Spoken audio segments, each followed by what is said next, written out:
Leave it to people wandering on Google Earth to stumble upon the world's newest and weirdest places ever.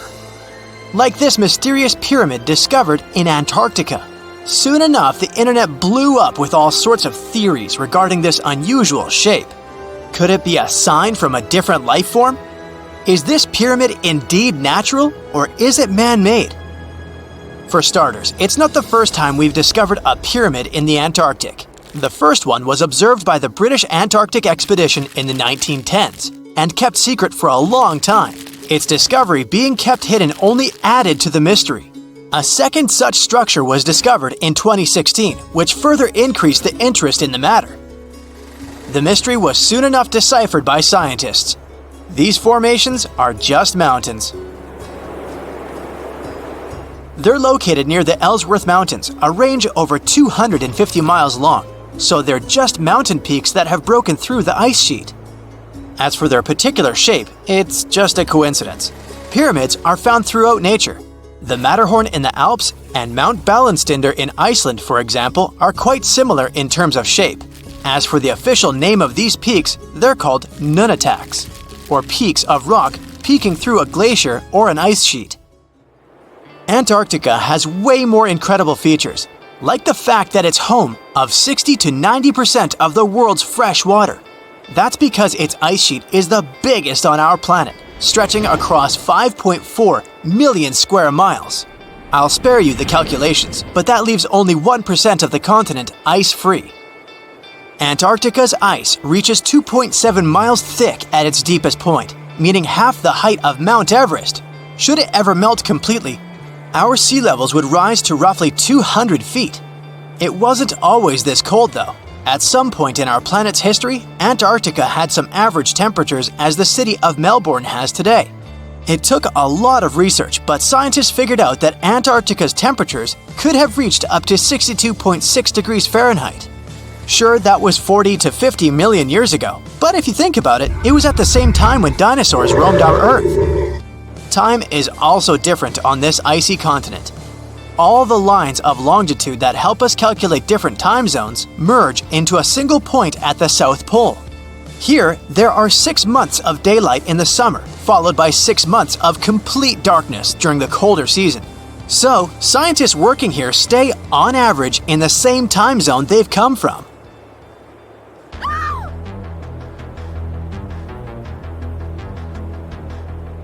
The Blood Falls aren't a chapter of a thriller movie. They are merely a series of waterfalls located in one of the driest regions of Antarctica.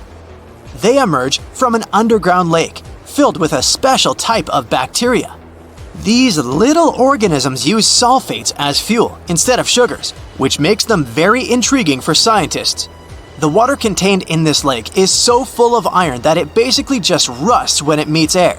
So, the reddish color of the waterfall also gives it its trademark name.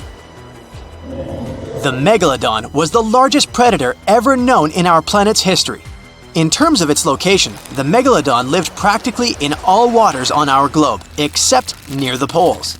The reason why there are no megalodon teeth found in Antarctica is probably because the gigantic creature was adapted to only warm tropical and subtropical waters. If you plan to visit Antarctica by boat someday, just know you might not get there on a non-metallic boat. The hull of your transportation device must be made of either steel or aluminum to withstand the harsh weather conditions here. Antarctica isn't home to a lot of bugs. In fact, there is only one true species of insect that calls this place home. It's a wingless midge called Belgica antarctica.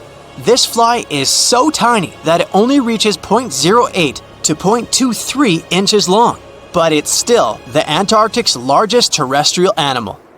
A lot of Antarctic fish also come with an antifreeze substance in their blood. They don't necessarily need it for protection against the cold temperature, but mostly against touching ice. These antifreezes are made up of large glycoprotein molecules. They surround any small ice crystals that may form, making sure they don't spread through the animal's tissues, which could cause a lot of damage. They also create a sort of small pillow blocking the sharp ice crystals, so they're less likely to cause any pain. It also doesn't rain a lot here on this icy continent, But one amazing meteorological quirk of Antarctica is that it's full of diamond dust. This dust is basically small ice crystals that pop out of humid air close to the Earth's surface. Think of it like an icy fog. As they flow through the air and get touched by sunlight, they begin to sparkle, making visitors here feel like they're surrounded by diamonds. It's probably the last place you'd want to go into labor, but in 1978, the first person was born here ever. Emil Marco Palma was its name, and ever since, 10 other people have been born here in Antarctica. There's a lake on this icy continent that is so full of salt, it makes it impossible for it to freeze over, even if temperatures can go as low as 5 degrees Fahrenheit. That's because pure water freezes at 32 degrees Fahrenheit. Water that has salt in it, or any other substance for that matter, will freeze, but at a way lower temperature. That lower temperature is adjustable depending on the substance itself and the amount that has been placed into the water. Antarctica was the last official continent to be discovered. It remained completely unseen until the 1820s. But it took another 20 years to confirm it was actually a continent and not just a group of icy islands. Just because it's really cold here doesn't mean you can't go on a date here. One December night, an American scientist that was posted in Antarctica logged into a dating app simply out of curiosity. He was certain no other profiles would show up, but to his surprise, he found someone soon enough. Another researcher who was stationed just 45 minutes away, by helicopter of course. They eventually got together and went on the first date in Antarctica ever recorded. Apart from ice, this continent has something else way more abundantly than any other piece of land on Earth: meteorites. If we look at the research done by scientists, meteorites have equal chances of reaching any place on our planet. However, once they go through our atmosphere, the situation is a bit more complex. That's because different climates on our planet, like the humid ones found near the jungle, have a lot of moisture and oxygen, which will corrode most meteorites. The climate in Antarctica is really dry, so the possibility of meteorites corroding is little to none. More so, it's way easier to spot these rocks on the icy white surface of this area than in any other place on Earth. If you're not scared of the cold, you'll surely freak out when you hear about the winds here. That's because Antarctica is for the most part the windiest place on Earth. Wind speeds have been reported here to reach even 200 miles per hour. Do you know that NASA explores not only stars, planets, galaxies, or black holes? Hard to believe, but yes. The agency also works on discoveries here on our home planet Earth. So what has NASA recently discovered? Is there life under the ice? While they were analyzing data recently, they discovered something unbelievable hiding under Antarctica's ice. And this discovery not only changes everything we know about the whole water system of the Earth, but it may also help with research about life in space. Humankind's existence might depend on understanding Antarctica and its secrets.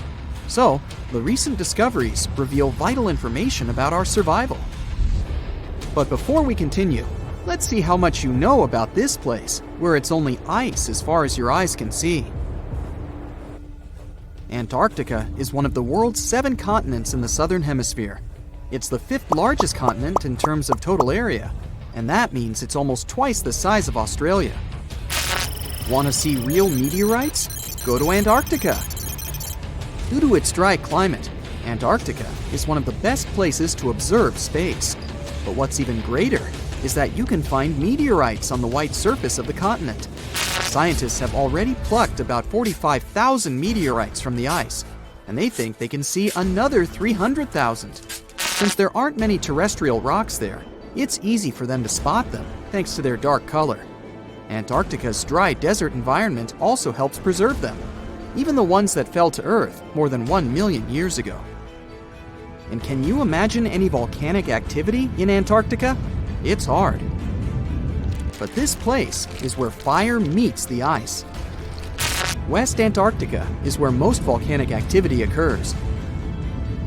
Scientists recently found that 138 volcanoes exist in West Antarctica alone. Wow! You would think that Antarctica is always cold, but no. Its coastal regions can get as warm as 50 degrees Fahrenheit. But have you ever wondered what Antarctica would look like if there were no ice? It may seem unimaginable now, but it was not always covered by ice. That was 34 million years ago, though, so nobody could tell how the continent's surface would be without the ice. But NASA changed that. They generated computer simulations and created the most accurate map of it as of today. What they saw was incredible. The continent was not flat at all like it seemed. It's pretty bumpy with valleys, rolling plains, and high mountains. But this was nothing next to what they had discovered under Antarctica's ice. So, what is it? Drum roll, please. NASA found 2 new subglacial lakes. And what's even cooler about it is that they spotted these lakes from space. How is that? If your answer is high-tech satellites, then you're right. In 2003, NASA launched a satellite called IceSat. It measured ice sheet mass balance and cloud and aerosol heights. The satellite also helped create the ice-free map of Antarctica. In 2010, the European Space Agency launched the second satellite, CryoSat-2. It was for tracking the changes in the thickness of the ice. Then, in 2018, NASA launched the third one, IceSat-2, a follow-on to the IceSat spacecraft. It measured ice sheet elevation and sea ice thickness. It was NASA's most advanced Earth-observing laser instrument. It delivered the highest precision data. And when that was combined with the data from the other satellites, it was possible to spot these 2 new lakes near a pair of larger ones. But how is it possible that these lakes exist in the first place? The average thickness of most Antarctica ice is approximately 1.2 miles. However, it can get over 1.8 miles thick in some places, especially during the winter. So, you might think that there's nothing under there, but science says otherwise. It's not quite possible to see it with your bare eyes, but the continent's ice is slowly but constantly flowing in different directions under the force of its weight. But scientists could not figure out how water moved for many years. That started to change in 2007, when data gathered from the IceSat provided insight into what hides beneath the surface. They first discovered an entire network of meltwater lakes connected under Antarctica's fast-flowing ice streams, and there were hundreds of them. Scripps Institution of Oceanography glaciologist Helen Amanda Fricker figured that the elevation changes measured by IceSat happened because of the dynamics of these lakes. They did not hold meltwater statically. Instead, they were filling and draining continuously over time through a system of waterways. And as they did that, the ice above rose and fell. But where do they drain? The ocean, of course, and it drains a lot. A recent study, co-authored by Fricker, found that the drainage of one lake flushed as much as 198 billion gallons into the ocean in only 3 days. Countless mysteries about how nature works are still waiting to be solved. But finding the 2 new lakes will give scientists a better picture of how fast the Antarctic ice sheet will change as the climate gets warmer, and how this will affect global ocean currents and sea level rise. The filling and draining cycle of the lakes also caused the ice sheet to suffer cracks and crevices. So, the information they find from these new lakes will also give them a better understanding of the damage on the surface of the ice. They will also be able to assess how this filling and draining system influences the speed at which ice slips into the oceans and seas. And that means they can evaluate how the added fresh water may alter marine ecosystems. This discovery may also suggest whether life is under the ice. Wow! Scientists drilled through about 3,504 feet of ice and found that water samples taken from one of the lakes contained approximately 10,000 bacterial cells per milliliter. Such a high number of bacterial life is a good sign, because that means the icy waters might also support higher life forms, such as microanimals. and one of these new lakes might even be their home. But the most exciting thing is that the new lakes might help them understand whether life on other planets is possible. Scientists believe any life below the frozen surface of the planet Mars might follow the patterns seen in Antarctica's lakes. So, there is a possibility that they might find critical new information on the type of life that may have existed on the red planet. You wouldn't want to be there during the winter, though. The lowest temperature on Earth you can experience is negative 128 degrees Fahrenheit. In 2010, there was an even lower temperature of negative 135 degrees Fahrenheit. And you may feel this cold much worse due to the strong and dry winds. Did you know that the size of the ice surface on Antarctica also changes throughout the year? It's about 1.2 million square miles during the summer, but when it's winter, it grows to 7.3 million square miles. Yet, despite the change, it remains the largest piece of ice on Earth. Sorry, Arctic, you lose. Do you know these cute little penguins? Consider these animals the locals because there is no native population in Antarctica. It's a no man's land because no single country owns it. But do you know who really owns it? 5 different species of penguins, seals, and killer whales. Ha ha. Despite the continent's harsh conditions, you can visit it as a tourist for fishing and research purposes. Around 5,000 people reside on the continent during summer at research stations. But when winter comes, the number naturally drops down to 1,000. Antarctica's ice blanket makes up 70% of the world's freshwater reserves. Imagine what would happen if it melted. The global sea levels would be raised by almost 200 feet. In 2011, scientists from Chile found a weird-looking fossil in Antarctica that looked like a squashed football. Almost 10 years later, the rock just sat on a shelf in Chile's National Museum of Natural History with no specific label. It went by The Thing in the museum because it looked like something from a science fiction movie. When the scientists finally got their hands on the strange fossil, it turned out it was actually a giant softshell egg from around 66 million years ago. This one is more than 11 inches long and 7 inches wide. A regular chicken egg is just 2.5 inches long, and an ostrich egg is almost 6 inches long for comparison. So, the Thing won the title of the biggest softshell egg ever found and the second largest egg of any animal we know of. The only bigger egg that was ever found was that of the extinct Madagascan elephant bird, which is also 1.5 times as tall as Michael Jordan. The bird, not the egg. The Antarctic egg is also special because it's the first fossil ever found in this part of the world. So, whoever left it there must have been one big creature, probably a giant sea turtle that lived long ago, like a mosasaur. This is surprising because most scientists thought these creatures didn't even lay eggs. So this discovery could change what we know about them. The egg is also unique because it has a thin eggshell and no pores, which is totally different from most dinosaur eggs. It actually looks more like the eggs of lizards and snakes, but it came from a giant creature related to these animals. No known dinosaurs or flying reptiles from that time and place were big enough to lay such a huge egg, so it must have been a mosasaur after all. But we can't be 100% sure. Scientists did a lot of work and studied 259 types of living reptiles, like lizards and snakes, and their eggs. From this, they figured out that the mommy who laid the egg was probably at least 23 feet long, not counting her tail. During the late Cretaceous period, this part of Antarctica might have been like a nursery. Paleontologists have found bones of tiny mosasaurs and plesiosaurs in the same area, along with bones from the grown-up ones. Archaeologists in Norway made another cool but literally discovery and found dozens of arrows that had been hidden in ice for 6,000 years. They were melting out of a large ice patch in the high mountains, covering an area of about 45 football fields.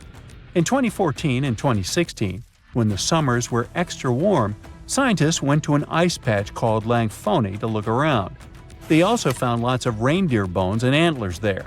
Some of the arrows were whole and some in pieces, along with 5 arrowheads around the melting ice patch. This is more arrows than have been found at any other frozen site in the world. Some of the 68 found arrows date back to the Neolithic period, and the newest ones are from the 14th century of the Common Era. Ice is like the perfect time machine that can preserve whatever ends up there in an almost perfect condition. Langfoni became famous as one of the first ice patch sites after a local hiker found a 3,300-year-old leather shoe right next to its edge. Scientists are studying places like this to understand how people use these sites and how the ice patches from Norway to North America changed over time. Now, once upon a time, around 32,000 years ago, to be exact, a squirrel buried some seeds near a river in Siberia.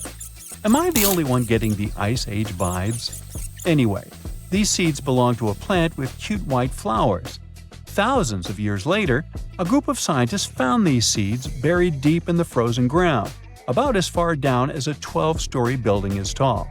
The seeds were surrounded by ice and bones of animals, like mammoths, bison, and woolly rhinoceroses. The mature seeds had been damaged, maybe by some squirrel, but some of the younger seeds still had good plant parts inside them. The scientists carefully took those out and put them in small containers to help them grow. And here comes the coolest part. They were able to grow the plants. Their flowers were shaped a little differently from the flowers of the same plant that grows today. After a year, the Ice Age plant even made new seeds. Based on this, the scientists suggested that permafrost could be a depository for an ancient gene pool, and we could find extinct species there and bring them back to life. Scientists on an icebreaker in Antarctica were looking for whales, but found something way more unusual. The camera behind the ship, which is as heavy as a car, detected 16 million icefish nests on the floor of the Weddell Sea. The nests were located about every 10 inches in all directions and covered an area of 93 square miles, which is slightly bigger than the whole of Washington, D.C. The colony even had a distinct border, which was a line in the sand. The scientists were in the area because they were studying a special spot in the ocean where the water was a little warmer than the water around it. In this warmer water, they found tiny animals called zooplankton near the top. When the young icefish hatch, they swim up to this area to eat the zooplankton before going back down to the seafloor to grow up and have their own offspring. Since there was so much food, it made sense to see icefish in this warm water. But they didn't expect to find such a huge number of icefish nests, much more than anyone had ever seen before. New Zealand's Antarctic Heritage Fund found some old photo negatives in a hut in Antarctica. They turned out to be unique images from the Ross Sea Party. It was a famous failed expedition led by Ernest Shackleton. He wanted to become the first person to cross Antarctica by land, from the Weddell Sea to the Ross Sea, passing through the South Pole. But things went wrong when their ship, the Aurora, was blown out to sea. They had to use the hut from another explorer, Captain Robert Falcon Scott. His goal was to be the first person to reach the North Pole, but sadly, he didn't succeed either. The negatives were made of cellulose nitrate and were found stuck together in the small box. The Trust took the negatives back to New Zealand, where they carefully separated them and discovered 22 hidden images. Many of the photos were damaged, but the Trust could still recognize some familiar places around McMurdo Sound, a well-known area in Antarctica. No one knows for sure who took the pictures. In December 2021, some scientists noticed a strange mark on the Larsen ice shelf, a giant sheet of ice off the eastern coast of Antarctica. They thought it might be a river flowing under the ice, so they drilled down over 1,600 feet to check it out. They expected to find water, but they didn't expect to see that the water was full of fast-moving creatures called amphipods. The scientists also found that the water in the underground river had unusual layers of currents moving in different directions, which they still don't fully understand. Another surprising thing happened during their research. On December 20th of the same year, a volcano erupted far away in Tonga, and the pressure waves from the eruption were detected all the way down in the ice river in Antarctica. It shows how everything on our planet is connected, even in the most distant places. So, there's a mysterious doorway in the middle of Antarctica. Some people think it's Bigfoot's vacation home, or a shuttlecraft from Star Trek, or maybe a door to Agartha, a mythical kingdom some people believe is located in the center of the Earth. Well, the scientists debunked all these poetic theories and explained that what looks like a mysterious doorway is located in an area of fast sea ice. It's offshore of the coast and is full of little islands with shallow water around them. When ice flows around hard rocks hidden underneath, it can create patterns that look odd but are totally normal. In this spot, the ice is thin, so the rocks underneath have a big effect on how the ice moves. The cold winds in Antarctica also shape the ice and snow and make it look like they're lines and shapes. So, the mysterious doorway is just a rocky ridge poking out because the ice has melted a little. The top of the doorway is the tip of the rock, and the sides are snowy trails left by strong winds blowing in the same direction. It's essentially an iceberg that got stranded and is melting in one place. One YouTuber found another out-of-place mysterious object more than 150 miles off the shore of Antarctica, a 400-foot-long ice ship. The internet went wild with theories like that the ship must have ended up there right from the Bermuda Triangle. But there was no scientific proof that it was a ship and not just a large chunk of ice. And once some other internet users revisited the place, they noticed the ice melted in the summer and the hypothetical ship was gone. Another mysterious Google Maps find in Antarctica was a pyramid. And before you make up an exciting theory about how the ancient Egyptians built a secret base here, I have to tell you it turned out to be just a mountain. It's part of the tallest mountain range in Antarctica that stretches for almost 250 miles. It's not the first pyramid on this continent, as explorers from the British Antarctic expedition found another unusually shaped mountain and nicknamed it the Pyramid. But this one didn't even have a pyramid shape. Here's one Antarctic find that definitely won't disappoint you: a giant ice shelf that reminded scientists of the Grand Canyon. A special submarine robot named RAN covered over 600 miles under the thick ice and brought back some amazing footage of icy mountains, valleys, flat plateaus, and swirly patterns made entirely of ice. One of the strangest things RAN found was giant bowl-shaped holes, or scoops, in the ice. Sadly, scientists lost track of the robot. They think that curious Wendell seals may have accidentally bumped into RAN and caused it to get stuck. To save energy, RAN probably shut itself down, and the scientists couldn't find it again. But the team is hoping to build a new robot and continue exploring this icy canyon to see how the patterns under the ice might change over the years. Another huge Antarctic canyon was found thanks to bad weather. A team of sound experts had to pause their work at the Casey Research Station in a storm. Instead of waiting around, they decided to use the unexpected free time to map the seafloor near Adams Glacier. And that's how they found a canyon that is almost 7,000 feet deep, almost 30,000 feet wide, and stretches over 28 miles away from the glacier. During the mapping, they discovered just part of the canyon before they had to go back to the research station. But when bad weather came in again, the ship went back and mapped more of the canyon. They were working in waves up to 13 feet high and super powerful winds, but they managed to get about 15 hours of data to complete their map.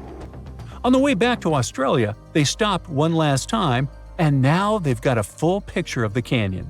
Studying it is helping scientists learn more about the history of glaciers and the interaction between the Antarctic ice sheet and the ocean. Now, there's a frozen lake in Antarctica called Lake Enigma.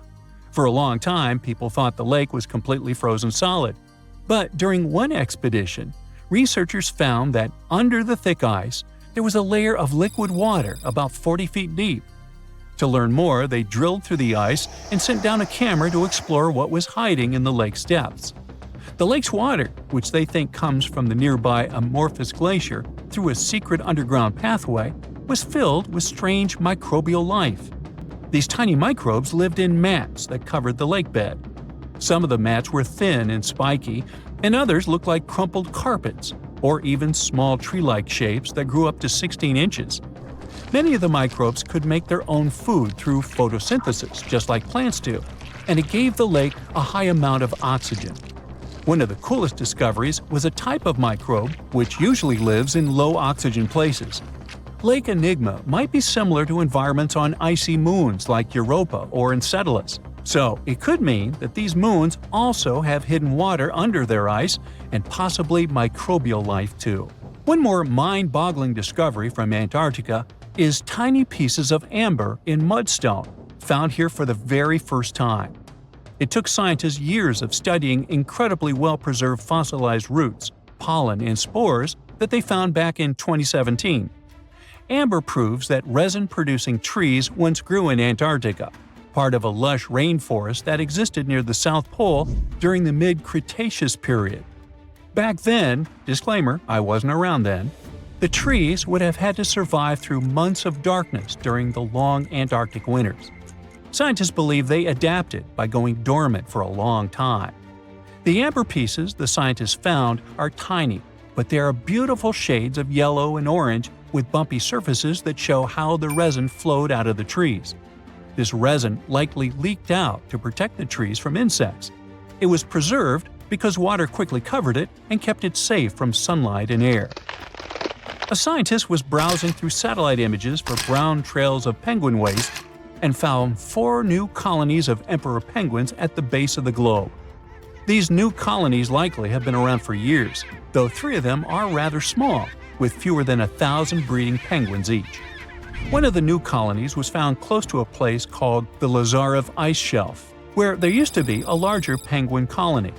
They thought this colony went extinct in 2019, but it seems the penguins have just moved a bit because of changing sea ice conditions. So studying them can help us learn more about how emperor penguins adapt to changes in the environment. Now, there used to be a giant river system in Antarctica 40 million years ago. Researchers found proof of it after studying soft sediments and hard rocks from the frozen seabed. They looked at tiny bits of radioactive elements, like uranium and lead, and learned that the deeper dirt came from the time of dinosaurs. The dirt closer to the surface was younger and had an interesting pattern, like the kind you see in river deltas today, such as in the Mississippi River or Rio Grande. Scientists found tiny signs of life in the sand. The river that once flowed here started in the Trans-Antarctic Mountains and traveled 930 miles before it reached the sea. Researchers kept studying newer layers of dirt from about 20 million years ago. They hope this will help them predict what the Earth's weather patterns might be like in the future. So what comes to your mind when you hear the word Antarctica? Most likely, cold, snow, ice, and penguins. Yet, this is one of the least explored regions in the world that hides many strange and unique things. Check them out. You don't have to go to Antarctica to see this weird thing. All you need to do is open Google Earth and move to one of the southernmost islands of Antarctica, King George Island. Recently, internet users have noticed a large and pretty strange cave entrance there. Where does this wide, dark passage lead? People started making suggestions. It's the entrance to a secret base or some laboratory. This is the part of the spaceship that crashed there thousands of years ago. This is the door to the ancient city of Antarctica. Perhaps there's a giant rock mountain with an ancient cave beneath all this snow and ice. Well, there's some ideas. Users have calculated the approximate dimensions of this cave. It might be about 74 feet high and 250 feet wide. You could hide a Boeing passenger jet in there. Nature probably created this entrance. This is a logical explanation, but there are 2 strange factors. First, take a look at the foot of the mountain. It seems that there are steps there. They're dark in color, as if they're made of stone. And if you look closely, you can notice something similar to human footprints. Has anyone entered this cave? Or maybe someone is still living there now. The second oddity is the disappearance of the mysterious finding. For the first time, people noticed it in a Google Maps snap in 2007. Then the entrance disappeared. Then it reappeared a few years later. After that, it vanished. And in 2022, people saw it again. Perhaps old snow melts, a new layer falls, and then the wind blows it away and the cycle repeats. But the alleged steps leading deep into the cave make one doubt the natural origin of this tunnel. You can easily find the coordinates on the internet and visit the cave via Google Earth. You might see something there and tell the world. There's another strange thing people discovered with the help of Google Earth. In 2020, one user found a strange object that looked like a giant ship 100 miles off the coast of Antarctica. It was covered with ice and snow and lying on its side. It looked like a cruise ship. You could notice the windows, the deck, and the bridge. But not all people agreed with this. Some claimed it was a spaceship. Others said it was some kind of secret building. The user who first noticed the ship stated that its size was about 400 feet, which is the perfect length for a passenger vessel. But what is this ship doing in such a remote place in the middle of a glacier? How did it get here? Who was its captain? No one has found the answers to these questions yet. In 2016, people using Google Earth discovered a photo of an unknown sea monster floating off the coast of Antarctica. This creature resembled a giant squid with a length of about 200 feet. This is slightly shorter than 3 train cars. Just imagine this kraken swimming in Antarctica's dark, icy waters and dragging to the bottom everything it meets on its way. Maybe it's the great and terrible Chulu, or one of its offspring. You will quickly notice this blood-red waterfall among Antarctica's endless, dazzling white landscapes. Don't worry, it's not blood. For many centuries, the waterfall has been painting snow in a bright red color. The stream flows straight out of a white iceberg. Let's look inside and find out what's happening there. Millions of years ago, there was a small crystal-clear pond, but then a glacier formed around it. A thick layer of ice and snow blocks sunlight, heat, and oxygen access. For millennia, the reservoir remained in this cold vacuum. But at one point, the water made a hole in the icy wall and broke out. When this salty water comes into contact with oxygen, it immediately turns scarlet or rusty. Antarctica is the only place where you can find such a unique natural phenomenon. One of the driest places on Earth is located in Antarctica. It's one of the most lifeless deserts in the world, the McMurdo Dry Valleys. In this desert, you won't see the scorching sun, hot sand, and cacti. A desert means a place with a lack of precipitation and life. The McMurdo Dry Valleys meet these parameters. But this place is also unique for Antarctica, since you won't find glaciers there. Despite the frost, ice can't form in the desert because it hasn't rained for millions of years there. It also never snows. A strong wind coming from the mountains reaches speeds up to 200 miles per hour. It would be difficult for you to stay on your feet there. The wind is filled with moisture. It heats up and evaporates all the liquid and snow in the desert because of its high speed. Only dry air reaches the ground. But you can find several lakes there. They don't freeze, only thanks to the high concentration of salt. The water is so salty that large life forms can't develop there. But scientists have found microscopic organisms near the lakes. 20 million years ago, Antarctica was filled with swamps and trees and swarming with insects and animals. But now, it resembles the surface of Mars, literally. Scientists and astronauts are exploring such regions as the McMurdo Dry Valleys, since the natural conditions there are similar to those on the Red Planet. So, before you go to Mars, you can practice living in similar places on Earth. Also, scientists discovered an underwater world in the Antarctic filled with hundreds of amphipods, crustacean animals similar to shrimp. Wait a minute, it happened in the Antarctic? But the McMurdo Dry Valleys are located in Antarctica. Well, the words are very similar, but what is the difference? Oh, and don't forget the Arctic. The Antarctic is the region in the southernmost part of Earth that houses the continent of Antarctica, and the Arctic is another land altogether. They have the same natural conditions, frost, ice, and snow, but they're located in different parts of the planet. The Arctic is at the North Pole, Antarctica is at the South Pole. Now, back to the discovery. Scientists put forward theories that the ice of the Antarctic hides a vast network of freshwater rivers and lakes, and in 2022 they found a new ecosystem. Researchers explored the Antarctic Ross ice shelf and its underwater rivers. This is a massive piece of ice floating in the ocean. A team from New Zealand used a special drilling rig equipped with a hot water supply to drill a hole 1,640 feet deep. That's more than the height of the Empire State Building. Then, they lowered some video cameras and saw thousands of crustaceans swimming in different directions. So it seems they're very unorganized. In the waters of the Antarctic, you can also meet some of the scariest creatures on the planet. These are sea spiders. They got this name because they resemble land spiders, but they're actually a species of marine arthropods. And unlike land spiders, those in the ocean are much larger. They look like 8 strong legs without a body. One such spider can be a dinner plate in width.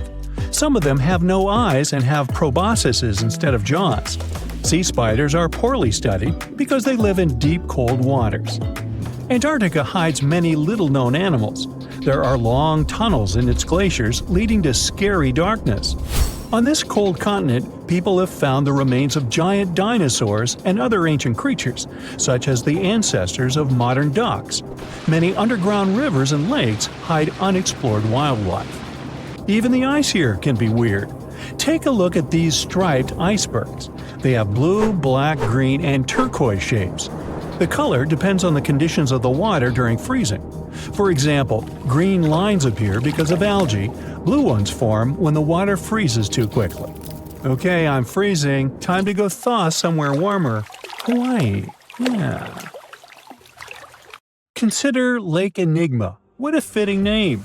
It's already strange enough because it's not even supposed to exist. But now, we stumbled upon actual life deep beneath it. And this just might help NASA in their search for life in outer space. The lake lies deep in the icy heart of Antarctica, so it's not really a water pool like we're used to, more like a lake-like block of ice, or so we thought. Just recently, Italian scientists discovered a secret that had been buried for ages, an actual body of water, and in this water, life is thriving. Various microorganisms, and even some weird little hunters. Which is super weird, since Enigma sits in a remote and harsh corner of our planet, the northern Victoria Land in Antarctica. The entire South Pole is cold, but in this place, temperatures can plummet to a horrifying minus 41 degrees Fahrenheit, though on average it's around 7. Chilly. Like we said, this lake shouldn't even be there at all. Antarctica is technically the largest desert on Earth, even though it's covered in snow, because it's super dry. There are 0 rains, truly little snowfall, and the sun barely evaporates anything. And even if there is some water, the insane winds make sure to dry everything out super quickly. Putting on our thinking caps, this lake should lose an unimaginable 7 million cubic feet of water every year. Yet, the water remains. Why? No one knows. Scientists say there could be something deep underground that refills it constantly. They just have no idea what that might be. Maybe deep underground rivers, melting ice, or something else entirely. But hence the name, the Enigma Lake. The block of ice, we mentioned, is permanent and super thick, at least 36 feet of it, and that's higher than a 3-story building. So researchers decided to check out if there's anything beneath it. They used a so-called ground-penetrating radar, a super smart echo detector for the ground. This radar sends invisible radio waves into the Earth. When they hit something underground, like rocks, water, or anything else, they bounce back to the device. By measuring how long it takes for the signal to return and how strong they are, we can determine the distance and what exactly the radar hit. That's how animals like bats, whales, and dolphins can see underwater. And we humans stole this cool nature idea to research buried structures and hidden caves. Scientists used this device all over the Enigma surface. This way, they were able to create an entire map of this under-ice world beneath. The water itself wasn't surprising. It's the unique ecosystem in it that shocked them. Unfortunately, no secret monsters or extraterrestrial secrets this time. But there are microorganisms there that may not exist anywhere else on Earth. Somehow, these creatures have managed to survive in complete isolation and extreme cold. It's not that we don't know these microorganisms, we've met them before, just not exactly like this. There are a couple groups hanging out down there. The first one is Bacteroidota. They love breaking down complex molecules, especially in your stomach, and help digest tough plant fibers. They mostly hang out inside us, but in the outside world, we might occasionally find them in soils and oceans. Then Actinobacteriota, genius chemists among bacteria. They decompose organic materials and help the soil get healthier. They're also famous for producing antibiotics, so we owe a lot of our medicine to them. The third one is Pseudomonadota. These guys weren't a surprise. They're crazy adaptable. They can thrive pretty much anywhere, from soil to water to the human body. Some of them are good, helping plants grow and in nutrient cycles, but others can be opportunistic pathogens. Ooh, bad guys. But what is actually a surprise is that Lake Enigma has tons of passibacteria. They're ultra small even for microorganisms and can barely do anything themselves. So they prefer to live in symbiosis or be little parasites, relying on their hosts for nutrients and other necessities. All these little chompers might be ancient. They could be remnants of a time before the lake froze over completely, which is hundreds of thousands of years ago. It's simply weird to encounter these bacteria in the Enigma Lake, especially the little parasites. Passibacteria usually love low-oxygen environments, but this lake is very oxygen-rich, not even mentioning an almost 40 feet of ice above. So all this means that even though we know who these guys are, this specific species might be new to us. They could have evolved with some unique adaptations and abilities using the lake's unusual chemistry. They probably rely on a super simple and delicate food web. Some of the microorganisms produce energy from light, well, whatever light gets down there, or the lake's chemicals. The symbiosis guys most likely survive by living on or inside their neighbors. Yep, these microscopic creatures hunt each other. Nope, things can't be peaceful even in a place like that. If we find out what their secret to survival is, we might learn more about chemistry, medicine, and even extraterrestrial life. Because if life can endure such extreme conditions, then it can probably appear pretty much anywhere, including our closest neighbors, Europa or Enceladus, the moons of Jupiter and Saturn. They definitely hide oceans beneath their frozen surfaces, and now there's a very high chance there might be some life there. Antarctica must be the closest thing we have to extraterrestrial exploration before we actually land on other planets. It's full of hidden mysteries and surprising creatures. Even outside of Lake Enigma, the South Pole harbors life. Just take the McMurdo Dry Valleys, which are often referred to as Earthly Mars. These are among the most mysterious and extreme places on our planet. They're stretching across Victoria Land in Antarctica, and this is one of the driest places on Earth. Makes sense if you remember the name. Surprisingly, unlike other parts of the South Pole, this land is almost entirely devoid of snow and ice, just lots of super cold ground. There might even be some sand dunes nestled here and there between the rugged mountains. The ground is mostly covered in loose gravel, scattered with ancient rocks made of granite, and something interesting called gneiss, just spelled differently. It's the type of rock that's been through a lot, literally. It's usually born when granite and sedimentary rocks have to endure insane pressure or horrifying heat for a while, a process called metamorphism. These conditions are so intense that they literally rearrange the minerals into layers. That's why gneiss has such beautiful foliated looks. It's the planet's version of baking a layered cake. It's amazing because this place is almost exactly the way it was millions of years ago. These valleys are frozen in time, and they give us a little glimpse into Earth's distant past. And that includes life.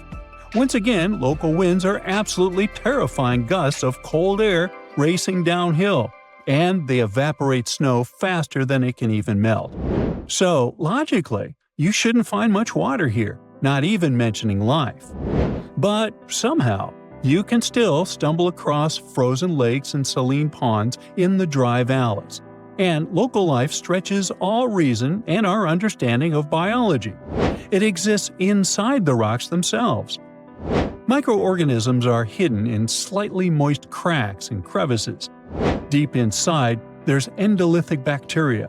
These guys are super chill. Instead of moving around like other microorganisms, they always stay put inside their little rocky homes. How do they survive? Through photosynthesis. Just like plants, they take teeny tiny parts of light that gets in crevices and acts like little solar panels, getting energy from the sun.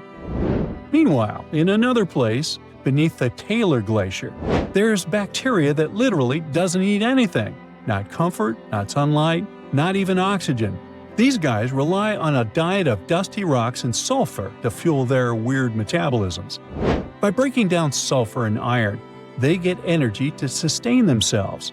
This way, they easily survive in deep seas at sub-freezing temperatures, completely cut off from sunlight, oxygen, and the world itself.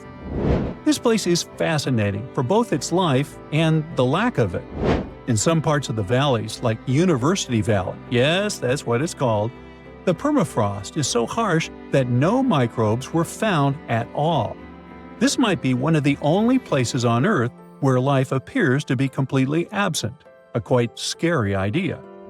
Anyway, now scientists are thinking about learning more about Lake Enigma and drilling this Mars-like environment. Exactly for that reason, to see how we could get samples from Mars in the future. Ooh, you're diving into the dark and icy waters of Antarctica. The eerie blue darkness is enveloping you, reminiscent of the vast expanse of open space. In these depths, where you least expect to encounter any living creature, you suddenly hear a loud, strange sound. A quacking noise, as if a giant duck was hidden in the deep. In 1960, researchers first recorded this sound and named it bioduck. Clever. For decades, they tried to unravel the mystery of its source. Was it a giant kraken? An extraterrestrial spaceship that had crashed into the ocean? A mysterious sea monster? Or perhaps an enormous duck? There were many versions, one more bizarre than the other. Oceanographers detected similar sounds in other locations as well. Off the western coast of Australia and near New Zealand, they recorded similar but higher pitch signals, which they named bio-goose. It seems the creepy atmosphere of the story disappears with such names. Anyways, these sounds were not isolated incidents. They happened multiple times with consistent intervals. Many initially thought the source must be mechanical, given the regularity of the sounds. However, studying the oceans in the latter half of the 20th century was challenging because of limited technologies. Nevertheless, scientists persisted in collecting data on bioduck and biogoose, driven by their insatiable curiosity. As more data accumulated, so did the theories. But scientists eventually uncovered the mystery. Bioduck turned out to be a form of communication with a biological origin. When researchers analyzed the repeating sounds, they noticed that the signals never overlapped. One source would speak while the others remained silent, suggesting a form of communication. The question remained, which ocean creature possessed such an extraordinary method of communicating through varied frequency sounds? The answer, as many have guessed, is whales. Scientists compared the bioduck sound from Antarctica with the calls of minke whales and found striking similarities. The biogoose sounds from the waters off Australia and New Zealand likely belong to other species or very young minke whales. This discovery, however, only deepened the mystery. What purpose did these sounds serve? Were the whales discussing their dinner plans, laughing at the humans recording their voices, or perhaps sharing deep insights about the universe? The possibilities were endless, but the most astonishing revelation was that humans might one day learn to communicate with these magnificent creatures.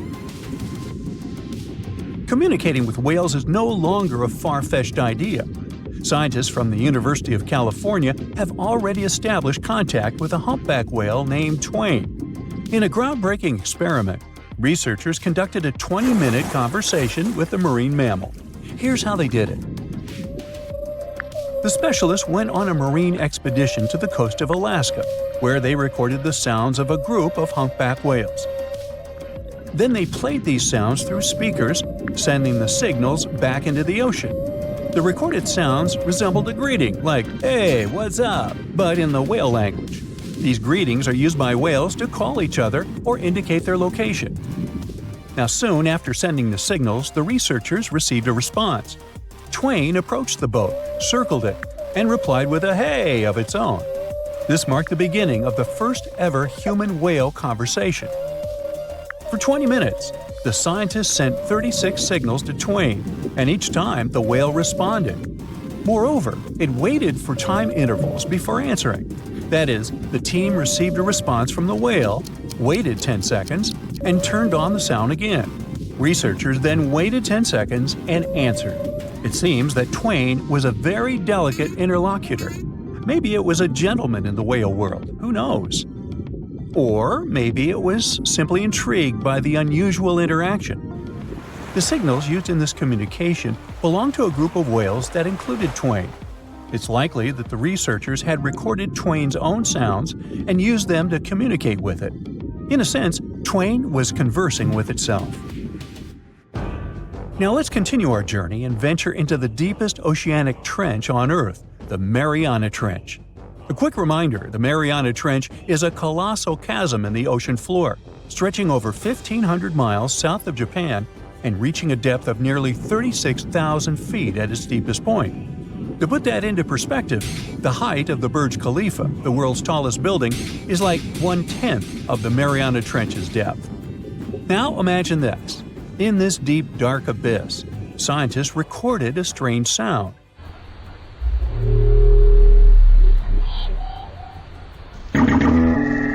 Unlike bioduct, this sound resembled something from a science fiction movie, a low rumble, followed by a metallic ping, reminiscent of the sounds made by spaceships in sci-fi movies. Researchers named this mysterious phenomenon biotwang noises. Scientists first detected this strange sound in 2014 during an acoustic survey of the Mariana Trench, and they quickly identified its source: whales, specifically Bride's whales. Using artificial intelligence, researchers analyzed around 200,000 hours of audio recordings from the ocean and found matches with a group of Bride's whales. Like other animals, these whales use sounds as a form of communication. Now, did you know what else was found at the bottom of the Mariana Trench? A plastic bottle. It's unlikely it was done by a kraken or a whale or some type of monster. Everything is simpler here. The bottle ended up there because of a human. But that's a topic for another video. Okay, let's deal with one more sound. No whales this time, just a mysterious sound in the loneliest place on Earth. This place is called Point Nemo, and that's why it's so lonely. Located in the South Pacific Ocean, Point Nemo is the most remote spot from any land. The nearest island is 1,450 nautical miles away. It's about the same long distance from land in all other directions. Moreover, here, there's almost no marine life, since few water currents reach this spot, and therefore few nutrients are supplied. In a sense, it's a water desert.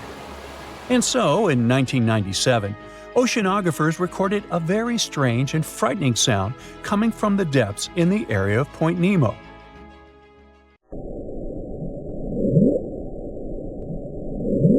It was something gigantic and scary. People called it the Bloop. As soon as journalists found out about this phenomenon, people around the world began to invent the most fantastic versions. The most popular of them was that the sound source was a giant sea monster, kraken, or some other creature. The hype around the Bloop didn't last very long. Scientists managed to find out the nature of the mysterious noise. It turned out it belonged to an iceberg. When they crack and collapse, they create powerful ultra-low frequency sounds that can be heard from a very long distance. To confirm this version, scientists recorded the sounds of other icebergs and heard something similar to the Bloop. Oh, by the way, Point Nemo is so lonely that space agencies drop out-of-service satellites here. Space objects just fall in the water. There's a 99% chance that no animal or human will be harmed by falling debris in this lonely place. That's why many people call it the satellite cemetery. But what if, someday, a spaceship from another planet falls here? What if it has already fallen in Point Nemo and sometimes emits an emergency signal that breaks through the ocean? Ooh. All the mysteries you have heard have already been solved. How about we end this video with a mystery that still baffles scientists? Meet Upsweep.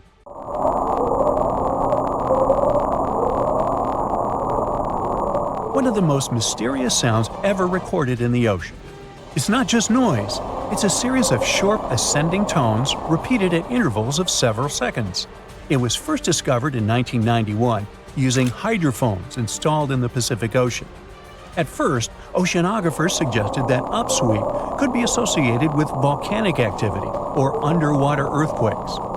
But the seasonal nature of the sound and its intensity change depending on the time of year, which rules out these versions. People began to consider hypotheses related to the biological life of the ocean. They studied the migration routes of marine animals and their behavior at different times of the year. However, despite all efforts, the sound source has not been identified. Some studies suggest that upsweep may be associated with certain species of fish or other marine animals that make sounds for communication or navigation, but no one has been able to prove it. This sleek, state-of-the-art submarine named Ran was sent to explore the depths of Antarctica. But as soon as it discovered something, it mysteriously disappeared. So, what happened? It all started when scientists wanted to explore one of the most remote and mysterious places on Earth, the Dodson Ice Shelf in West Antarctica. This ice shelf, silent giant, stretches 30 miles wide. That's almost the length of New York City.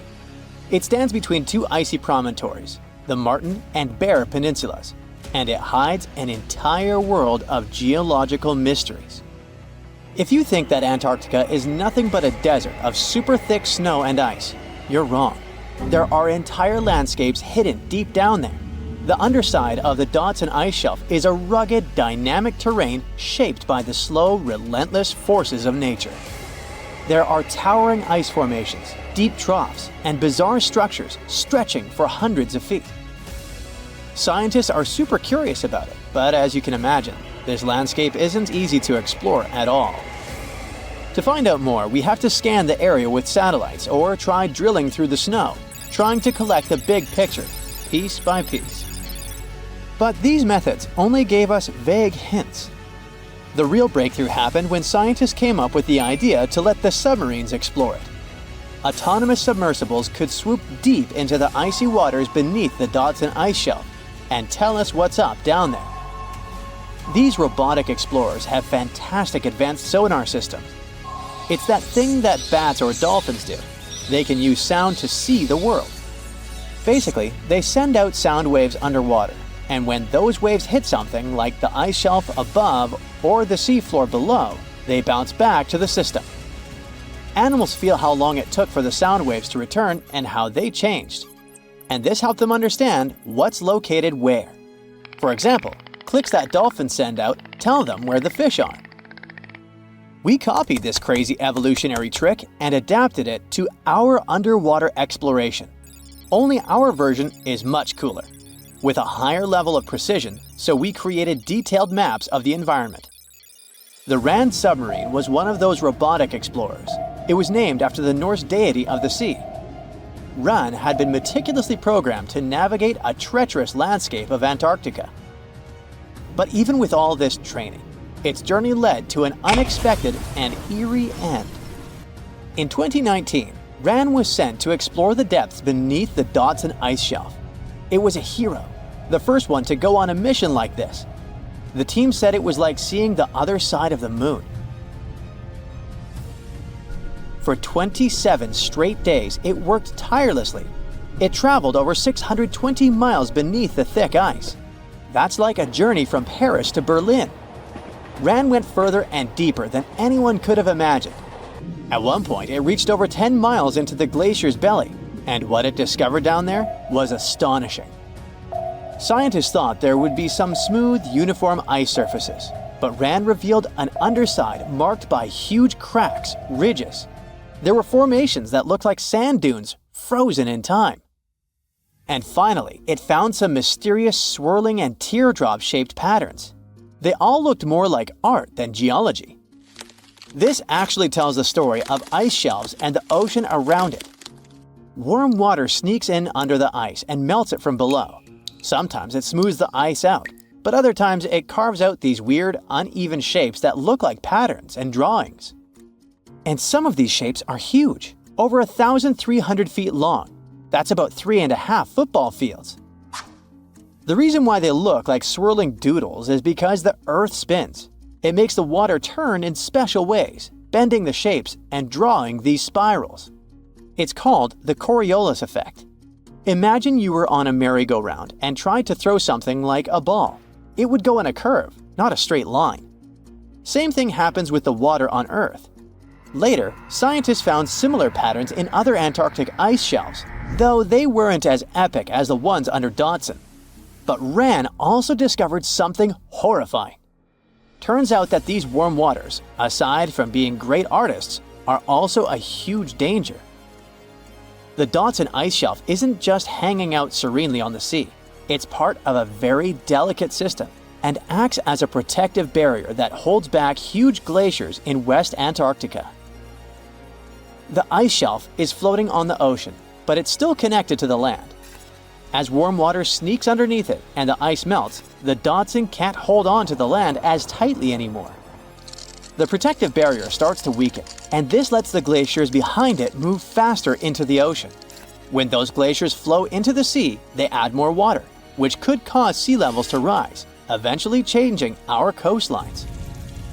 RAN stumbled upon huge pockets where the ice was melting at alarming rates, all due to powerful underwater currents. It was like seeing a ticking clock on the glacier. The stakes were high, but luckily the submarine was ready. This time, it managed to return. And then, it worked for 5 more years, helping scientists with tons of useful data. The missions were daunting. There could be periods where RAN slipped into the pitch-black cavity beneath the glaciers, spending 24 hours without communication.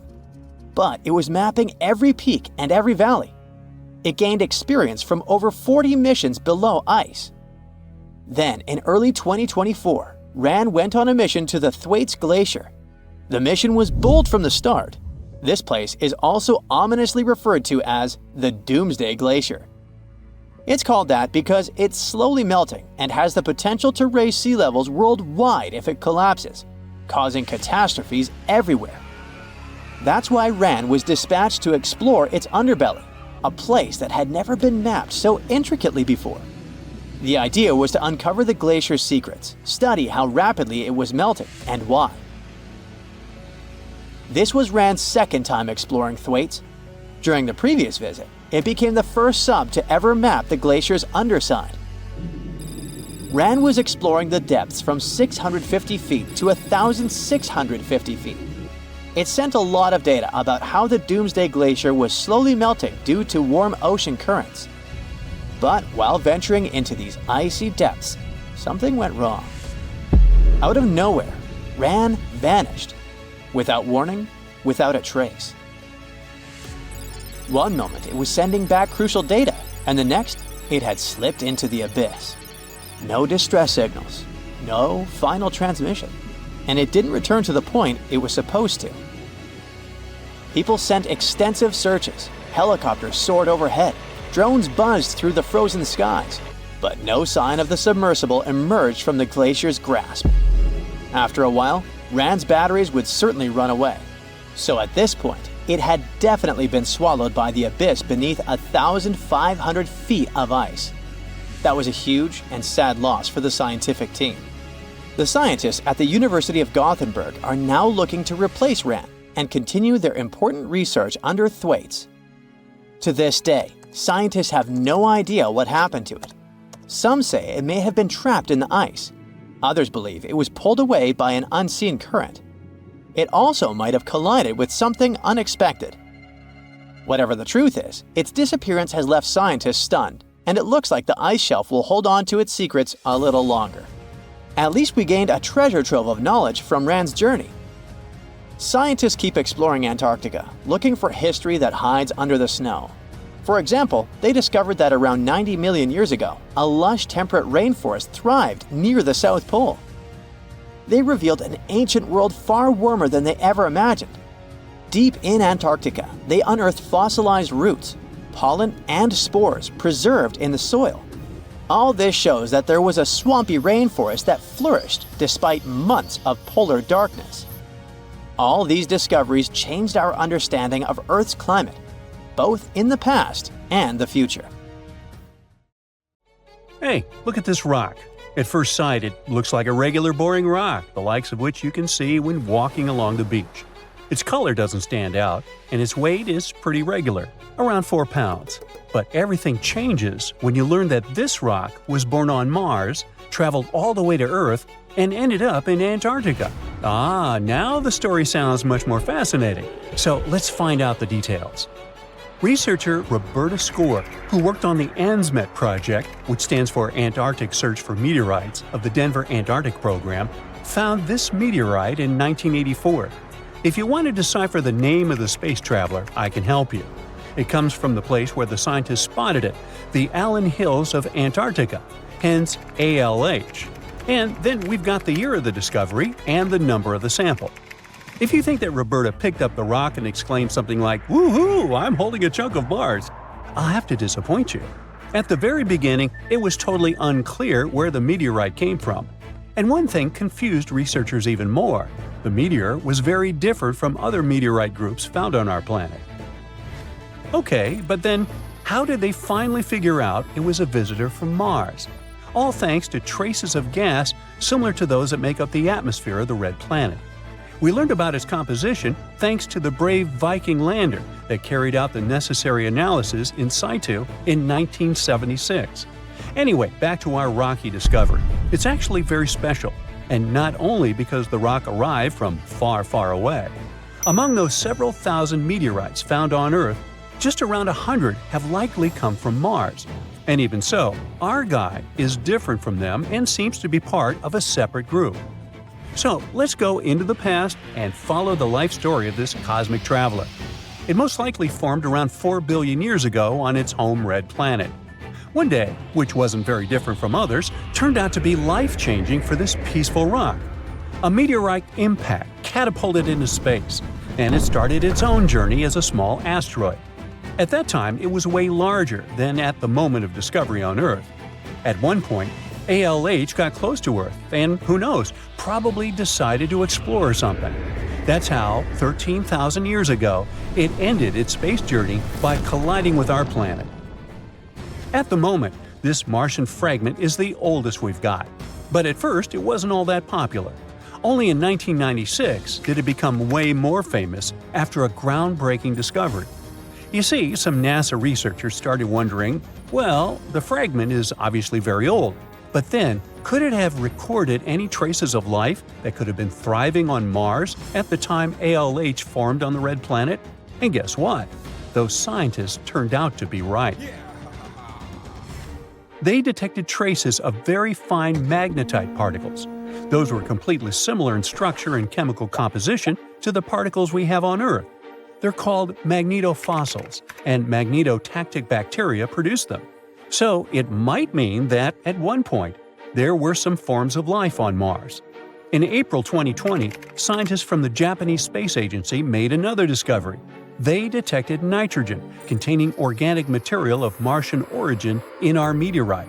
So, who knows what new astounding secrets further examination of the meteorite might reveal? At the moment, though, all you can do is travel to Antarctica and find more of them. The thing is, this place is great for meteorite hunting. Surprisingly, we have found nearly 50,000 meteorites in Antarctica, and hundreds of thousands are still waiting to be discovered. Each of these space rocks can tell us a story of the evolution of the solar system. For example, the very first lunar rock found on the icy deserted continent proved that chunks of space objects larger than asteroids can also end up on Earth. So, let's say you got inspired and decided to go meteorite hunting all the way to Antarctica. Well, get ready for some serious challenges. Despite their potential abundance, finding space rocks isn't as easy as it might seem. You'll have to visit remote areas, and there's still no guarantee that you'll be able to spot a meteorite. And that's actually a huge problem. Meteorites are vanishing from sight. Currently, scientists find about 1,000 meteorites in Antarctica each year. But according to a new study, about 5,000 more get hidden out of sight every year. The culprit is warming temperatures. Worried scientists created a model that could help them figure out where those meteorites might surface. This model was quite complicated, taking into consideration snow cover, surface temperature, the speed at which ice flows, and even the steepness of the terrain. After that, they ran simulations under various warming scenarios. It turned out that meteorites indeed sank out of sight as temperatures rose. To say that the researchers were upset is obvious. They didn't expect that climate change would affect their work so much. Even though those areas are below freezing, people still managed to ruin a crucial archive of the solar system. But let's get back to your meteorite hunt. If you want your chances to find one to be higher, travel to the base of mountains or outcrops where ice, which usually flows to the lower ground, is forced to move upward. But make sure to take your windbreaker with you. In those places, powerful winds brush away snow, exposing bright, vivid blue ice. Instead of melting, this ancient ice can change directly into water vapor, and it helps expose meteorites that would otherwise remain hidden. You need to hurry though. Meteorites at the surface disappear quickly. Even when temperatures are well below freezing, the rocks can still absorb some of the sun's heat and melt the ice. It's like they're creating underground, or shall I say under ice, tunnels for themselves, sinking and hiding from sight. Sometime later, refreezing closes the entrance to those tunnels, effectively trapping meteorites inside, tucked out of sight. Now, scientists admit it's very tricky to find working methods to spot meteorites. And if we don't hurry and develop such methods, we might lose between 80,000 and 250,000 space rocks in total. No wonder scientists are on a mission to find more meteorites. They're focusing on meteorite stranding zones. Those are places where meteorites often gather on the surface because of specific features of geology, ice flow, and climate conditions. As you already know, you can find meteorites on blue ice without snow cover. This makes meteorites easy to spot. But finding such hotspots is often pure luck. Or you gotta sit day and night, scouring maps and satellite images in attempts to spot blue ice zones near research stations. Let me introduce Veronica Tolinov, a glaciologist, and her team. They've taken things to the next level by developing a smart Antarctic-wide map. To do it, they've used machine learning and satellite data from NASA, the Canadian Space Agency, and others. This map highlights areas where meteorites might be hiding based on past finds and all kinds of climate and ice data. Apparently, the best places to find meteorites are along the edges of the continent and near mountains with blue ice. Unfortunately, it's not just the blue ice that matters. The temperature and speed of the ice flow are also super important. For example, if the ice flows too quickly, meteorites get swept away before they can accumulate. So, if you want to find a meteorite, you have to wait for very precise conditions. The surface temperature has to stay below 16 degrees Fahrenheit almost all the time. Otherwise, meteorites sink. You can start with the Allen Hills region. Yup, that's where our ALH friend was discovered. This area is kind of a meteorite gold mine with more than 1,000 finds.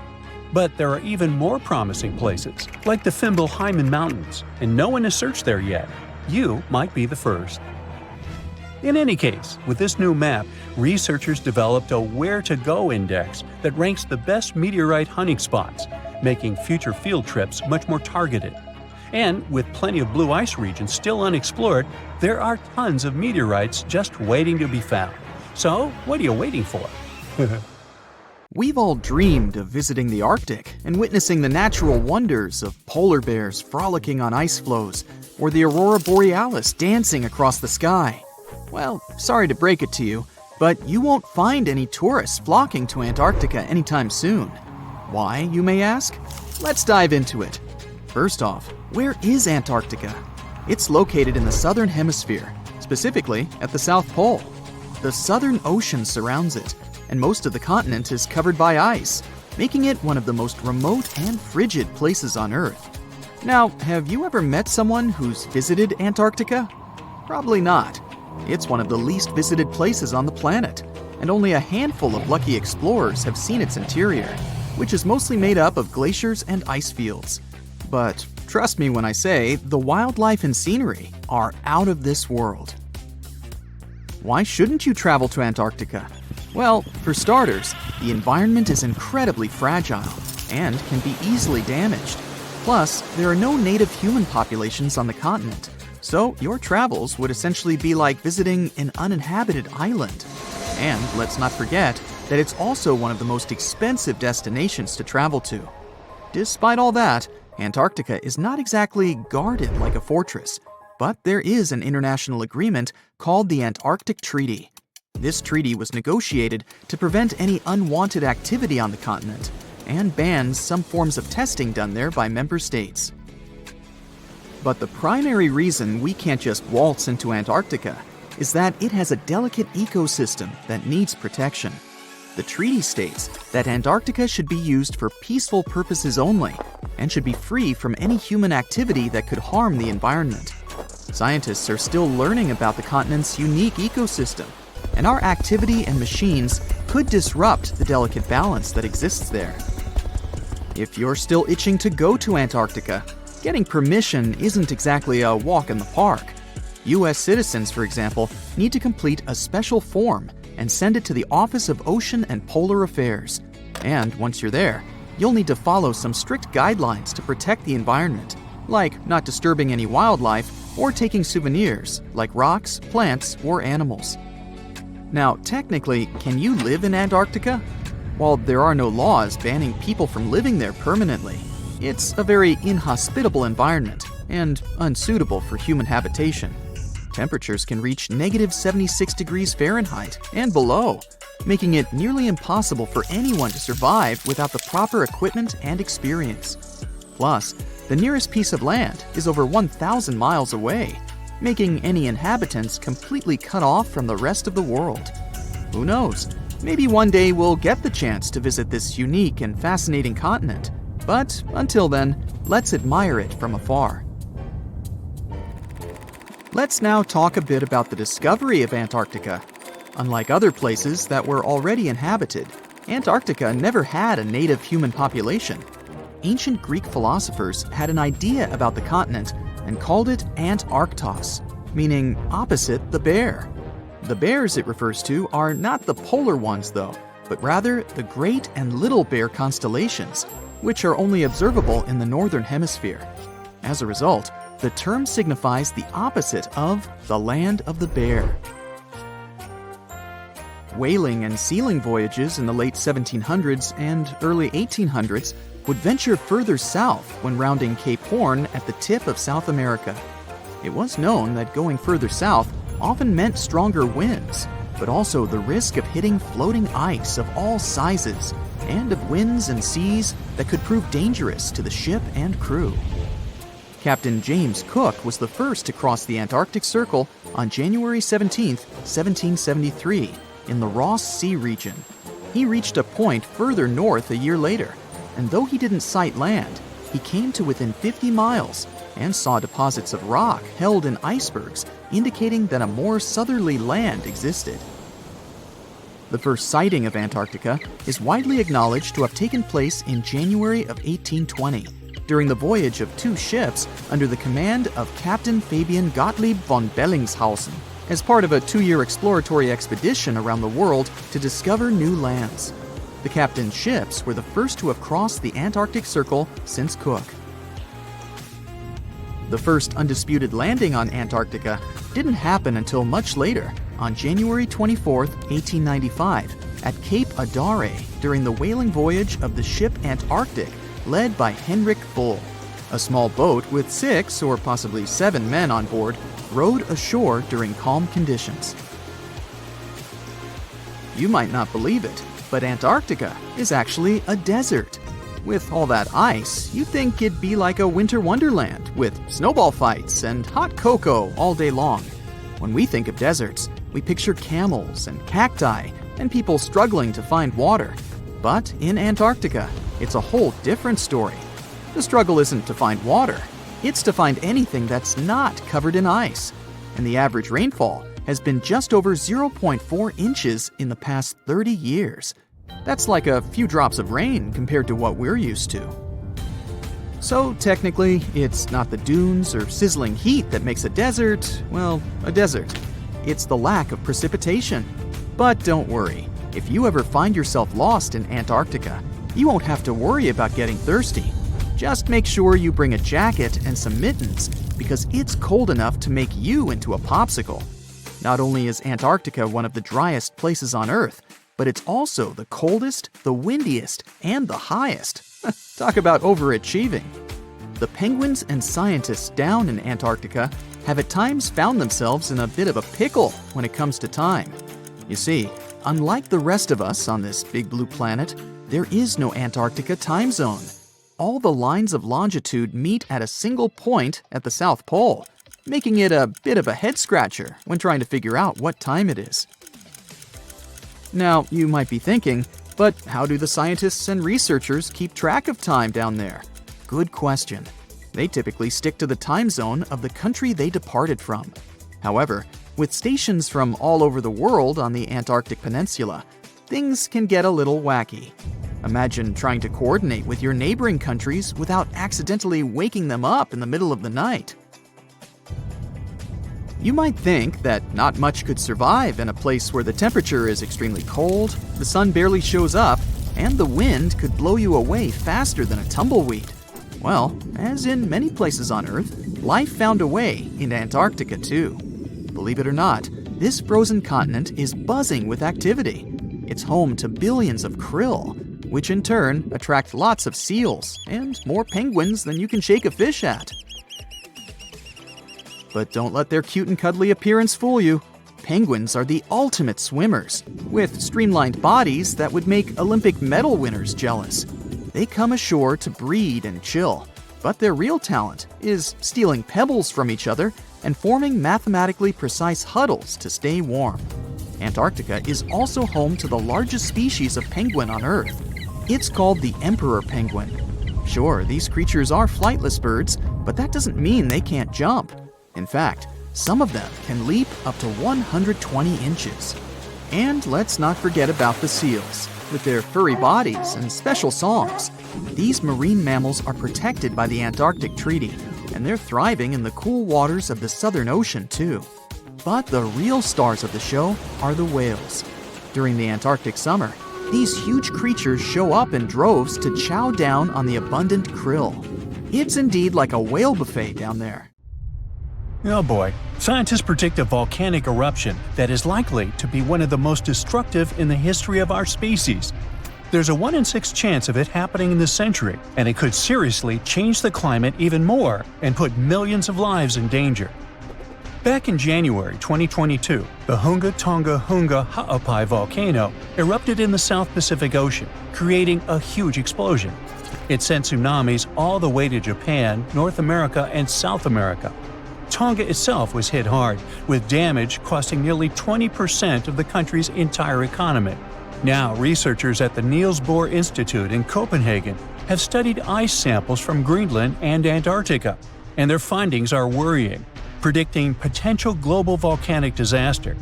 They say there's a real chance of a much bigger eruption, a whopping 10 to 100 times larger than Tonga's. In the past, eruptions this size used to change the climate and even cause civilizations to collapse.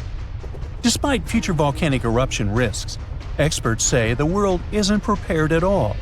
Michael Cassidy, a volcanologist from the University of Birmingham, warns that no sufficient effort is made to handle a disaster like this. He says that NASA and other space agencies spend billions on asteroid defense.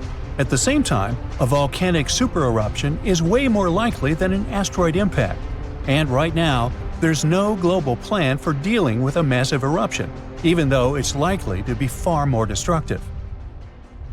The last magnitude 7 eruption happened in 1815 at Mount Tambora in Indonesia. Then, thousands of people lost their lives in just a few days. The disaster also disrupted weather and caused food shortages worldwide, affecting millions. That eruption was the biggest in recorded history. It blasted a massive cloud of particles into the sky. Those particles blocked sunlight, cooled the planet, and caused worldwide chaos. The year after the eruption became known as the Year Without a Summer.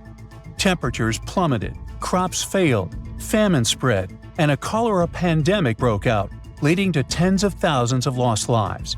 A shocking fact, the eruption may have even inspired Mary Shelley to write Frankenstein while stuck indoors during the unusually cold summer of 1816 in Switzerland.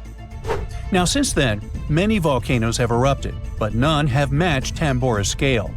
Now, over 200 years later, scientists warn that there's a new supervolcano threat. Another massive eruption could be on the way, and the world might not be ready for it. So, while scientists seriously discuss the likelihood of the next volcanic eruption, experts are calling for urgent action to prepare before it's too late. So the thing is, a massive volcanic eruption today could be even more devastating than the Year Without a Summer. Unlike back then, we're already dealing with all kinds of weather changes and a more fragile global system, which could make the effects even worse. Dr. Michael Rampino, a geological scientist, warns that the world is more unstable now, and it means that a modern-day mega-eruption could have even more severe consequences. But this time, greenhouse gases from fossil fuels may make the aftermath of such an eruption even colder instead of warmer. So we're talking about volcanic activity endangering humanity. Dr. Thomas Aubrey, a volcanologist, found that in a hotter, more turbulent atmosphere, the sulfur dioxide gas released by a volcanic eruption would spread faster and farther than in the past. This gas forms sulfate aerosols, which reflect sunlight and cause global cooling. Because these tiny particles would be more evenly distributed, they'd have a stronger cooling effect than in 1815. Another atmospheric scientist at Cambridge explains that the size of these airborne particles matters. It affects how they absorb sunlight, and in a future warmer climate, an eruption could make the surface cooling stronger by 15%. At the same time, there are still many unknowns. Scientists from the University of Geneva say that we're only beginning to understand the full impacts of such an event. It's also difficult to precisely estimate future volcanic eruption risks, since we have very little data on older eruptions. So, to understand past volcanic activity, researchers analyze ice cores from Greenland and Antarctica, as well as ancient tree rings. Those act as historical records of weather changes. These measurements suggest that several eruptions in the past few thousand years temporarily cooled the planet by about 2 to 2.5 degrees Fahrenheit. One of the most catastrophic examples is the 1257 Somalis eruption in Indonesia, which was so powerful that it likely triggered the Little Ice Age. It was a period of global cooling that lasted for hundreds of years. More recently, the 1991 Mount Pinatubo eruption in the Philippines slightly cooled Earth for a few years. Because this eruption happened in the satellite era, scientists were able to measure exactly how much sulfur dioxide was released and how it affected the atmosphere. But even with modern tools like satellites and seismic instruments, scientists still have difficult times forecasting the next big volcanic eruption. Luckily, even though we can't predict the exact timing, we can study worst-case scenarios to help authorities prepare. This includes creating evacuation plans and stockpiling food in case of global crop failures caused by volcanic cooling. The changes in weather patterns might make volcanoes more active. Melting glaciers can reduce pressure on underground magma, which will increase the chances of an eruption. Plus, more extreme rainfall, which is becoming more and more common, can seep into volcanic cracks and cause powerful steam-driven explosions. It can affect both active and dormant volcanoes. Because of these risks, researchers are now mapping volcanoes that are the most vulnerable to climate change. Their studies show that the highest supervolcano threat comes from such areas as Iceland, Chile, and Indonesia. Those are places where glaciers are melting quickly or rainfall is increasing dramatically. A 2022 study found that 716 volcanoes worldwide, that's about 58% of all known active above-ground volcanoes, could be triggered by extreme rainfall, increasing the likelihood of another mini ice age. Now let's get back to that Hunga Tonga Hunga Ha'apai eruption that occurred on January 15, 2022. Scientists have confirmed that it created the highest plume ever recorded. The volcano, located underwater in the South Pacific, sent an ash cloud 187,000 feet high. That's higher than any previously recorded eruption. What makes this eruption even more remarkable is that it was the first to ever reach the mesosphere. It's the third layer of Earth's atmosphere. The mesosphere begins at about 160,000 feet above Earth, where meteors start burning up and creating shooting stars. To measure the plume's height, researchers from the University of Oxford and RAL Space used data from 3 geostationary weather satellites. Before this, the record for the highest volcanic plume was held by Mount Pinatubo's 1991 eruption in the Philippines, which reached 131,000 feet high. Interestingly, this kind of measurement was only possible thanks to modern satellite technology, and a decade ago, no one would have been able to do this. Another volcano we should mention in relation to a potential global volcanic disaster is located on Iceland's Reykjanes Peninsula. Its latest eruption happened in November of 2024, leading to evacuations in nearby areas. The eruption began just after 11 p.m. with little warning. The volcano released orange lava from a nearly 2-mile-long fissure. Authorities ordered evacuations for about 50 homes and guests staying at the Blue Lagoon Spa Resort, a popular tourist destination southwest of Reykjavik. While air travel was not affected, officials still warned of potentially dangerous gas emissions spreading across parts of the peninsula, including the nearby town of Grindavik. Grindavik, home to 3,800 residents, has repeatedly witnessed volcanic activity, and past eruptions even damaged its infrastructure and forced evacuations. For example, in August 2024, a 2.5-mile-long crack opened at the Sunthunkangigar crater near Grindavik. It led authorities declaring a state of emergency as lava flowed in multiple directions. Fortunately, Iceland's meteorological office reported that the latest eruption was significantly smaller than the one in August. Geophysics experts conducted aerial surveys and figured out that the situation appeared less intense than the previous eruptions. These days, Grindavik is not at risk, but the possibility of further developments cannot be ruled out. Scientists predict more volcanic eruptions.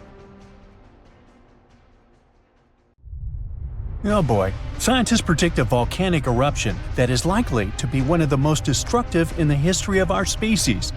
There's a 1 in 6 chance of it happening in this century, and it could seriously change the climate even more and put millions of lives in danger. Back in January 2022, the Hunga Tonga Hunga Ha'apai volcano erupted in the South Pacific Ocean, creating a huge explosion. It sent tsunamis all the way to Japan, North America, and South America. Tonga itself was hit hard, with damage costing nearly 20% of the country's entire economy.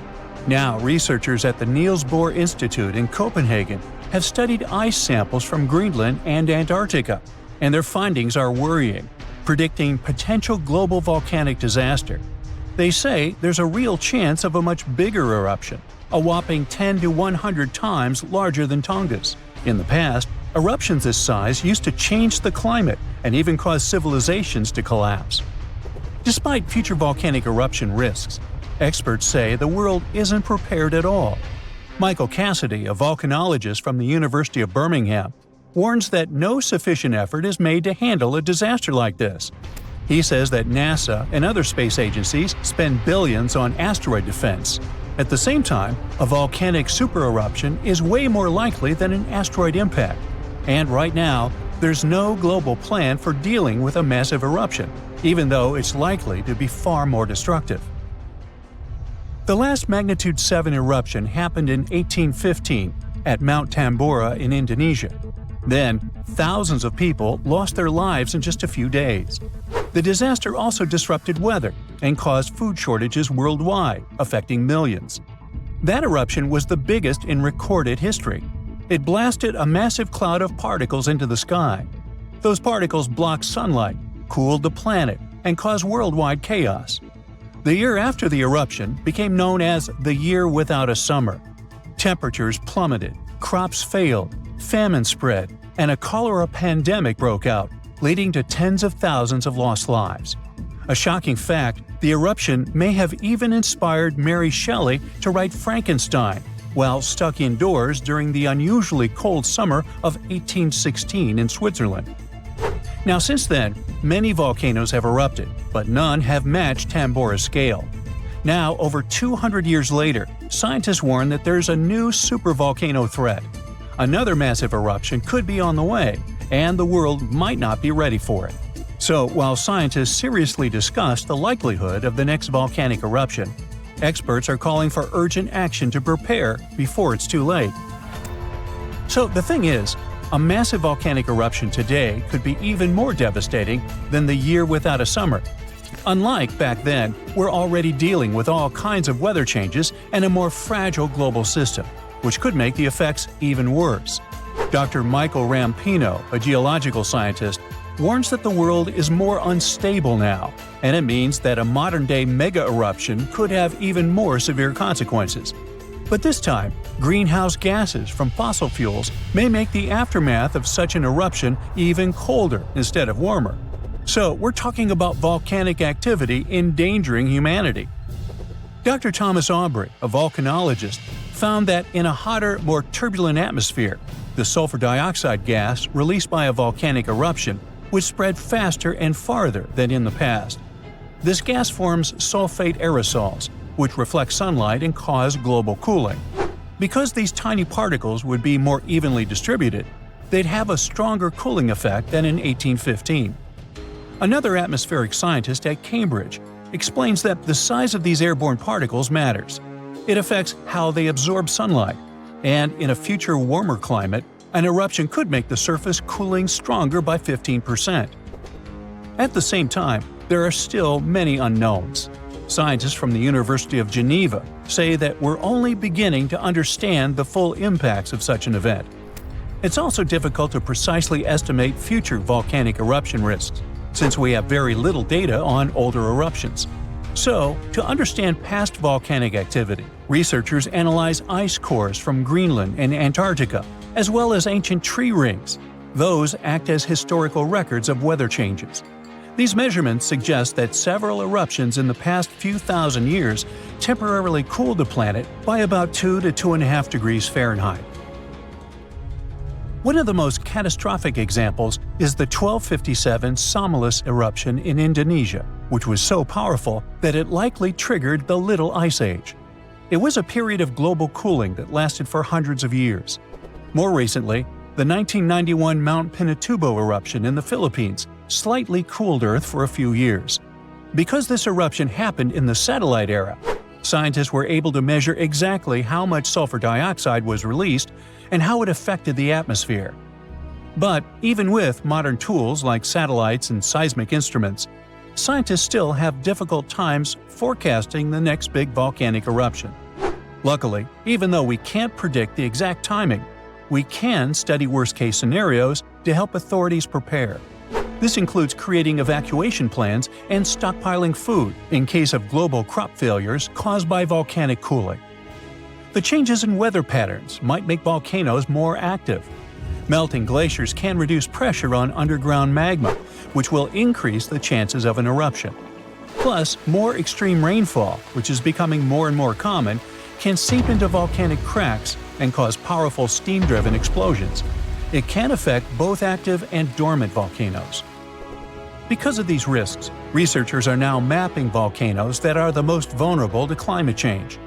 Their studies show that the highest supervolcano threat comes from such areas as Iceland, Chile, and Indonesia. Those are places where glaciers are melting quickly or rainfall is increasing dramatically. A 2022 study found that 716 volcanoes worldwide That's about 58% of all known active above-ground volcanoes could be triggered by extreme rainfall, increasing the likelihood of another mini ice age. Now let's get back to that Hunga Tonga Hunga Ha'apai eruption that occurred on January 15, 2022. Scientists have confirmed that it created the highest plume ever recorded. The volcano, located underwater in the South Pacific, sent an ash cloud 187,000 feet high. That's higher than any previously recorded eruption. What makes this eruption even more remarkable is that it was the first to ever reach the mesosphere. It's the third layer of Earth's atmosphere. The mesosphere begins at about 160,000 feet above Earth, where meteors start burning up and creating shooting stars. To measure the plume's height, researchers from the University of Oxford and RAL Space used data from 3 geostationary weather satellites. Before this, the record for the highest volcanic plume was held by Mount Pinatubo's 1991 eruption in the Philippines, which reached 131,000 feet high. Interestingly, this kind of measurement was only possible thanks to modern satellite technology, and a decade ago, no one would have been able to do this. Another volcano we should mention in relation to a potential global volcanic disaster is located on Iceland's Reykjanes Peninsula. Its latest eruption happened in November of 2024, leading to evacuations in nearby areas. The eruption began just after 11 p.m. with little warning. The volcano released orange lava from a nearly 2-mile-long fissure. Authorities ordered evacuations for about 50 homes and guests staying at the Blue Lagoon Spa Resort, a popular tourist destination southwest of Reykjavik. While air travel was not affected, officials still warned of potentially dangerous gas emissions spreading across parts of the peninsula, including the nearby town of Grindavik. Grindavik, home to 3,800 residents, has repeatedly witnessed volcanic activity, and past eruptions even damaged its infrastructure and forced evacuations. For example, in August 2024, a 2.5-mile-long crack opened at the Sunthun Kangigar crater near Grindavik. It led authorities declaring a state of emergency as lava flowed in multiple directions. Fortunately, Iceland's meteorological office reported that the latest eruption was significantly smaller than the one in August. Geophysics experts conducted aerial surveys and figured out that the situation appeared less intense than the previous eruptions. These days, Grindavik is not at risk, but the possibility of further developments cannot be ruled out. Scientists predict more volcanic eruptions.